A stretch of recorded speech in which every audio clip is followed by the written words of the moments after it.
Hi my food lovers, welcome back to another recipe.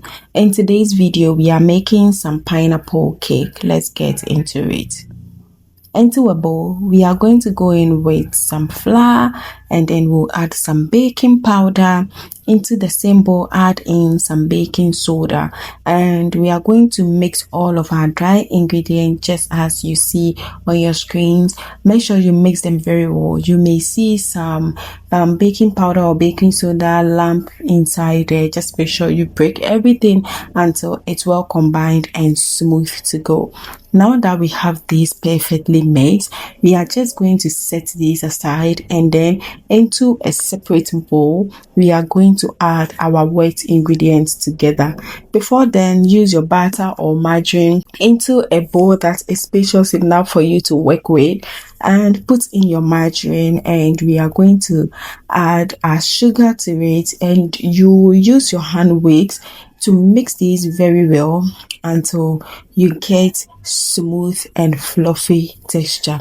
You see, mixing your sugar and your butter together is very important. Make sure you are mixing towards the same direction. Do not mix it anyhow towards the same direction, just as you see right here. And this is perfect. This is perfect. So we are going to add our eggs, and we are adding one at a go. We will not add everything together. So add one, and then we'll mix it just as you see on your screen, and then we go ahead to add the other one. Also, another tip, do not break your egg directly into your mixture like this. Put it in a separate bowl before you pour it in. Sometimes you may get bad eggs and you don't want that destroying everything you started. So take your time while you have eggs. All the ingredients for this recipe would be in the description, so do well to refer to the description to get everything. Now we are going to add some pineapple flavor, and this is going to be our flavor for the day or for this particular recipe. So we are mixing everything together. Don't worry if your mixture comes out like this, it's perfectly okay. Now we'll add our wet ingredients. Also make sure before you mix your dry ingredients you have sifted your flour very well to trap any foreign materials that may come with it.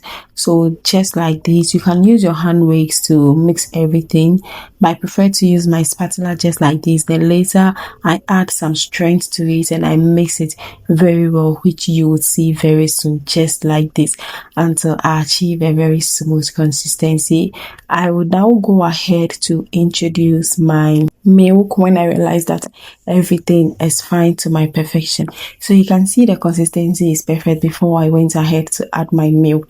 And this is half cup of milk I'm mixing, and I'm going to use all of that just like this, and I'll mix this very well until it's smooth and ready to go. If today is your first time coming across my channel, thank you so much for stopping by.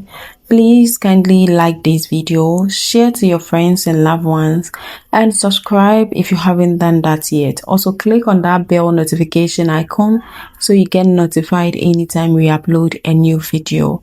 Alright, now we have to just grease our pan or line in with some baking paper, and then you put in your butter just like this. If your butter is too much, do not fill it to the brim, okay? Or your baking pan is small, don't fill it to the brim, okay? Leave some space for the cake to be able to rise very well without spilling into the oven. So just make sure you leave a space like this. Beat it up to expel some air, and then you transfer this into our oven.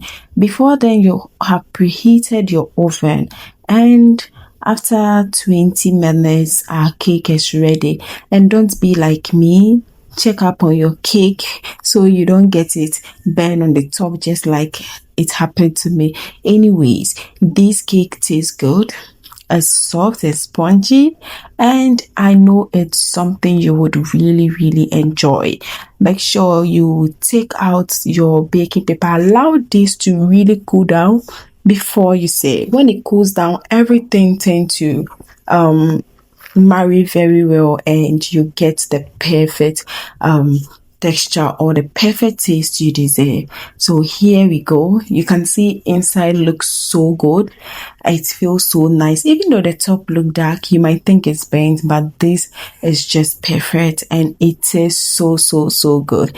And I hope that you enjoyed this video. Kindly like, share your thoughts, subscribe if you haven't done that yet, and let me know how it goes anytime you try it. Follow the ingredients and the measurements I'll provide for us in the description. Do well to follow that. If you want to do more than this, then of course you have to double whatever thing you have in the description. Do well to get yourself some measuring cups or even weighing scales. These are going to help you to be able to bake better and get the best out of it, because that's the only way you'll be able to follow a recipe very well. And thank you so much for watching this video. And if you like more videos like this, check my playlist for more. I'll see you on the next one. Until then, stay safe and bye.